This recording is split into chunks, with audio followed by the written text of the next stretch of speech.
Христос помеѓу нас. Јас сум протопрезвитер Дејан од Македонската православна црква Свети Никола во Тотова, Њу Џерси, а во ова видео ќе зборуваме за моментите во животот кога човек ќе се освести и ќе си дојде на себе си.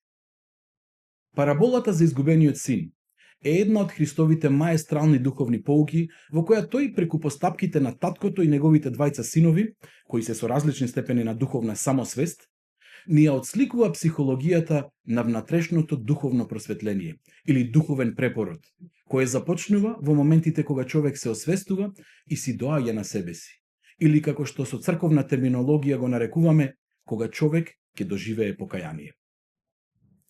Духовниот препород е диаметрално спротивен од телесното раѓање. Кога бебето ќе зачне, тоа е практично споено со својата мајка, а телесното раѓање се случува тогаш кога тоа ќе ја раскине физичката врска со мајка си. Колку повеќе расте, толку повеќе се одвојува од својата мајка. Зрел човек во својот полн раст би требало да биде физички и емотивно целосно одвоен и независен од своите родители. Духовниот препород пак е обратен. Пред духовно да оживее, човекот е сам, одвоен и независен од Бог. Тој стапува во живот само откако ќе обнови врската со небесниот родител и кога ќе се врати во негово присуство. Колку повеќе расте духовно, толку повеќе се припојува до Бог. Зрел духовен човек во својот напреднат духовен раст би требало да биде неодвоив од Бог преку молитва, литургиски светотаински живот, а особено преку светата причест во која на реален начин ние телесно и духовно се спојуваме, односно се единиме со Бог.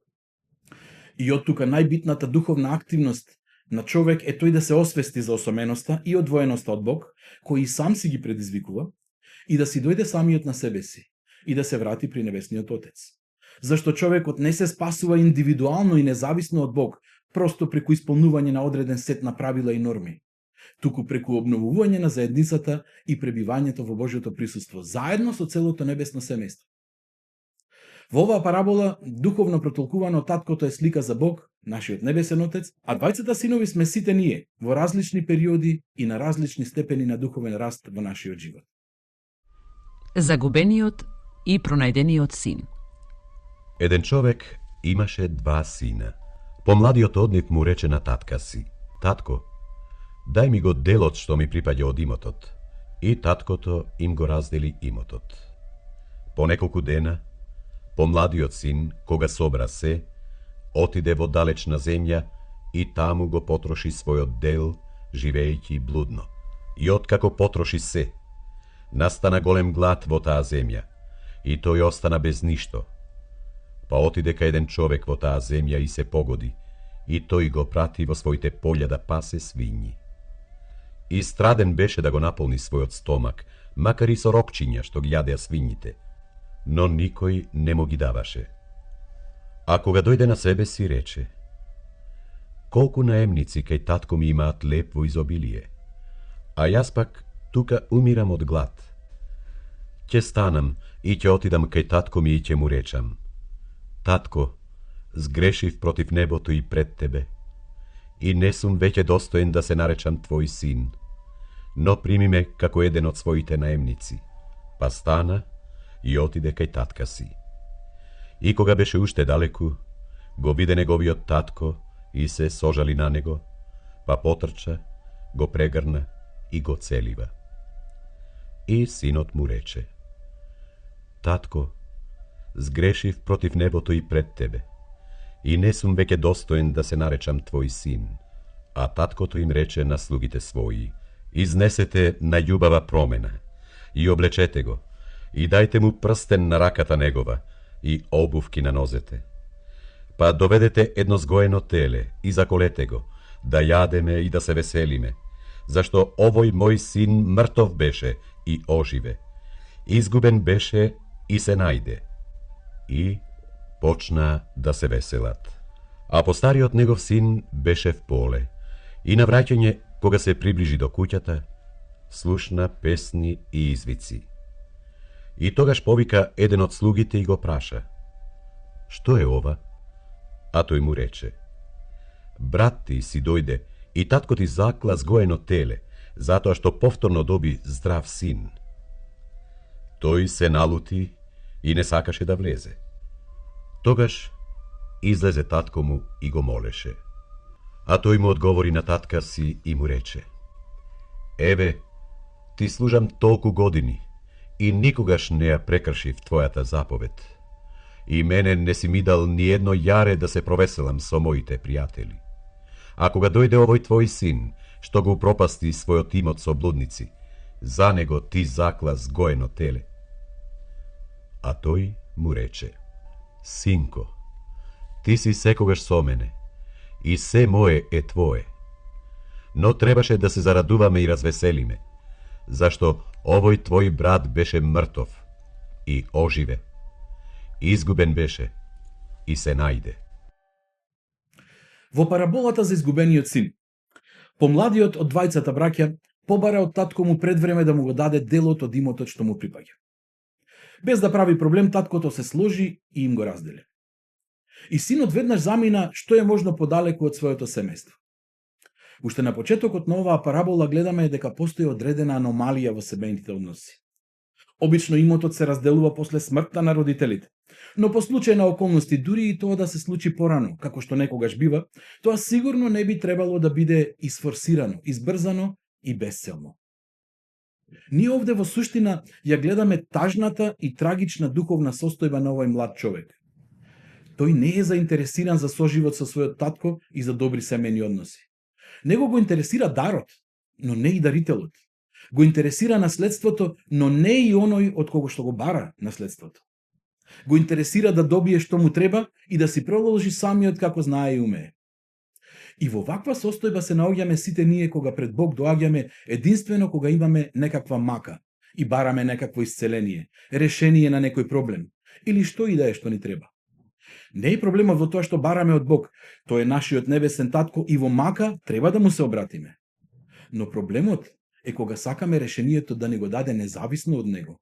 Кога, како овој млад човек, бараме да ни ја услиша молитвата, а ние потоа да си бркаме работа и многу да не се занимаваме со него. Кога сакаме да ни ја реши маката, но да си продолжиме исто како и порано, сами и отуѓени од Бог. Проблемот е кога толку многу го посакуваме дарот, но дарителот не ни е потребен и не ни е интересен. И видете, што бараме, тоа и добиваме. Таткото му го услиша барањето, а синот си го зеде делот и си замина. Во далечната земја во која што отиде синот, веднаш се фрли во расипништво, хедонизам, непристојни пијанки и блуд, но не за долго. Како викаат, готовите пари, ако не знаеш домакински да ги контролираш, многу брзо се трошат.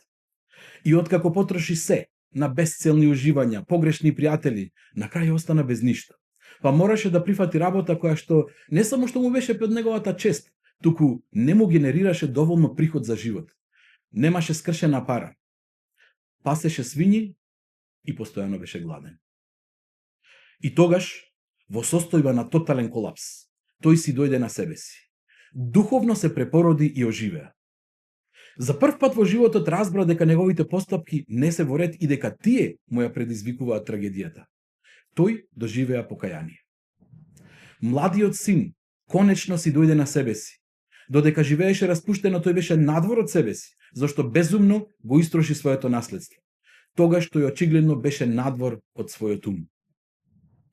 Кога младиот син се освести, си помисли во себе си: ќе станам и ќе отидам при мојот татко. И ќе побарам простување со надеж дека ќе ме прими не како син, туку како еден од неговите наемници, зашто после сето ова што го направив, не сум баш достоен да се наречам негов син. И видете како. Се случува внатрешно во човековиот ум и душа. Пред известно време тој самиот се убеди да го земе имотот и да замине, а сега повторно самиот се убеди дека треба да стане и да се врати.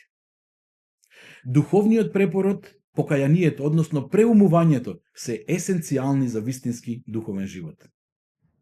За жал, во денешно време покајанието и исповедта за едни звучат многу смешно, а за други пак многу страшно. До недоглед се одложуваат или целосно се одбегнуваат. Но токму оваа парабола ни предочува дека кога ќе си дојдеме самите на себе си и кога ќе ги признаеме своите гревови, голем товар се ослободува од нашите плеќи. Зборуваме за онаа вреќа, полна со вина и самопрекор заради нашите грешки од минатото. Полна со нашите гревовни наслади кои не поробиле. Со гневот и лутината кон оние што не изневериле и со немирот заради непростувањето на оние што не повредиле. За таа вреќа зборуваме што упорно ја носиме на грб и никако не ја симнуваме, што со текот на времето само ја дополнуваме и под чија тежина сме се подведнале и згрбавиле. Потребно е да се ослободиме од неа, да ја симнеме и да му ја дадеме на Бог и да се исправиме како слободни синови, а не како подгрбавени слуги. Од примерот на младиот син гледаме дека покајанието не е просто список на гревови кои формално треба да ги наброиме и да ги кажеме некаде и некому, туку длабоко уверување во својата грешност и отуѓеност од Бог. Внатрешно преумување и цврста детерминација за обнова на духовната заедница со Бог. Ако во животот се наоѓаш на духовен степен кога ти станува јасна твојата несовршеност и одвоеност од Бога, ако поминуваш низ моментот на внатрешно преумување и покаяние, не одлагај. Младиот син се освести, стана и отиде да ги промени нештата. Стани и ти, направи чекор и оди исповедај, зашто со срцето веруваме за оправдание, но со устата исповедаме за спасение. И тука следува неверојатната реакција на неговиот татко, која е слика за Божјата реакција во моментот кога тој ќе види дека некој од своите чеда си дошло на себе си и направило чекор кон обновување на раскинатите семејни духовни односи. Кога таткото го здогледа уште додека тој беше далеку, тој се стрча да го пресретне, го прегрна и го бакна.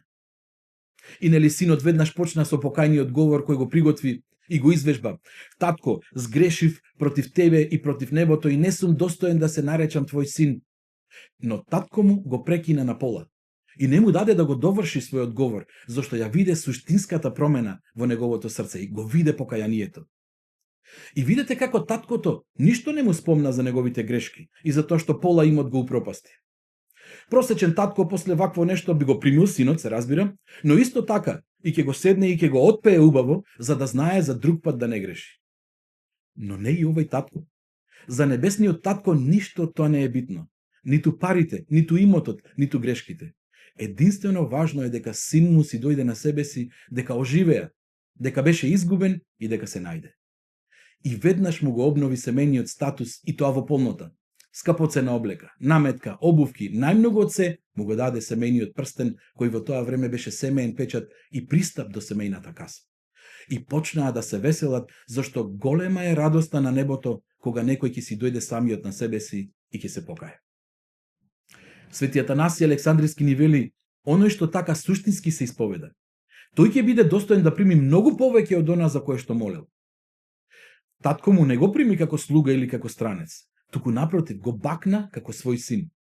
Го прифати како мртовец кој се вратил во живот и како достоен за голема веселба и скапоцена наметка и за семеен прстен. Со овие нешта тој го обнови во ликот на славата Христова. Постариот син пак беше по работа и немаше поим за се тоа. Кога се врати, виде дека има веселба и гозба и праша што се случува. Но кога дозна, сериозно се налути и не сакаше да влезе. За него реакцијата на таткото беше неправедна. Тој себе си се гледаше како домакин и послушен син, а не расипник како брат му. И затоа очекуваше од таткото поголема наклоност. И сега се почувствува сериозно изневерен. Како е можно да му обновиш семеен статус на оној кој практично упропасти се, а згора на тоа да правиш прослави и да се веселиш? И гледаме како неговиот крут однос исто така го одвлече од заедницата со татко му. Тој одбиваше да има било што заедничко со брат му, а со тоа се разбира и со неговиот татко. И додека сите беа внатре, заедно се веселеа, прославуваа, тој седеше надвор сам. Отуѓен, надвор од семејството, гневен, изневерен и разочаран. И повторно ја гледаме реакцијата на таткото, која воодушевува и ги грее нашите срца. Уште додека постариот син се лутеше, таткото излезе надвор и го молеше да влезе. Каква е ова чудесна Божја љубов со која тој не засакал? Какво е ова трпение? Каква е оваа милост? Таткото да ги чека и да ги моли своите синови се додека тие не си дојдат на себе си. За нивно добро. Каква е оваа љубов која ги превидува грешките, ги простува беззаконијата, која не сака да знае за ништо друго, освен чедото духовно да се препороди, да се покае и да оживее, да се врати дома во небесната заедница. Иако оваа парабола е наречена параболата на изгубениот син, Таа е всушност парабола за двајца изгубени синови, или уште подобро двајца изгубени синови кои симултано постојат во секој еден од нас. Синови кои се отуѓуваат од својот небесен родител. Христос намерно ни дава парабола за двајца синови кои се различни на многу начини, но последицата од нивните погрешни постапки во суштина беше иста: нарушување на заедницата и одвојување од својот татко. И едниот и другиот не сакаат да бидат во заедница со таткото. Едниот посака да си отиде од татко му и си замина, а другиот пак не сакаше ни да влезе. Едниот заради разузданост, саможивност, хедонистички страсти кои за малку целосно ќе го пропастеа, а другиот пак заради гнев, лутина, чувство на изневереност, обесправданост, непростување кои го заробија да стои сам и надвор од домот. Напуштањето на заедницата со Бог се манифестира преку грев, односно преку гревови. Внатрешните страсти, извршени, се тие кои не одвојуваат од Бога. Оваа состојба се разбира не е неминовно дефинирана преку физичка оддалеченост, туку преку духовна, натрешна. Едниот беше физички многу далеку, во туѓа земја, и таму грешеше. Но таму во свињарникот исто така го доживеа покајанието. Другиот пак, иако беше блиску до татко му, западна во гревовна состојба со која самиот од него се одлачи. Физички беше тука, до својот татко, но во срцето всушност беше многу далеку. Секој човек има слаби страни, искушенија и гревови на кои што е подложен. И тие се различни за сите. Како и младиот син, некои од нас се мачат со хедонистички наслади, пиење, коцка, зависност од супстанци, распуштеност и ним сличните. За други пак овие не значат ништо. Но како постариот син не можат да се ослободат од гневот, од стегите на лутината, не можат да се ослободат од чувството на жртва, самосожалување и страдаат од закоравеност и непростување. Без оглед на која страна од гревовниот спектрум се наоѓаме. Нам ни е потребно да си дојдеме на себе си, да оживееме и да превземеме чекор на враќање во небесниот дом и да ја обновиме заедницата со Бог. Во која ситуација да се наоѓаш? Стани и врати се при Бог. Небитно е колку си промашил, колку си потрошил и колку си испогрешил. Ти само тргни со покаяние и желба за обнова, а тој, небесниот татко, ќе те види уште додека си далеку и ќе се стрча да те пречека, да те прегрни и да те бакне. И ќе ти го врати достоинството како чедо Божјо, како син, не како наемник. Ти направи одлука и чекор, а другото остави му го на Бог. Наметката, прстенот, прославата и обновата на твојот живот во ликот на славата Христова, тие се негова работа. Затоа ти не грижи се, ќе биде добро. Ти само дојди си на себе си, стани и врати се при Бог. Благодата на нашиот Господ Исус Христос, љубовта на Бога Отецот и заедницата со Светиот Дух нека бидат со сите вас.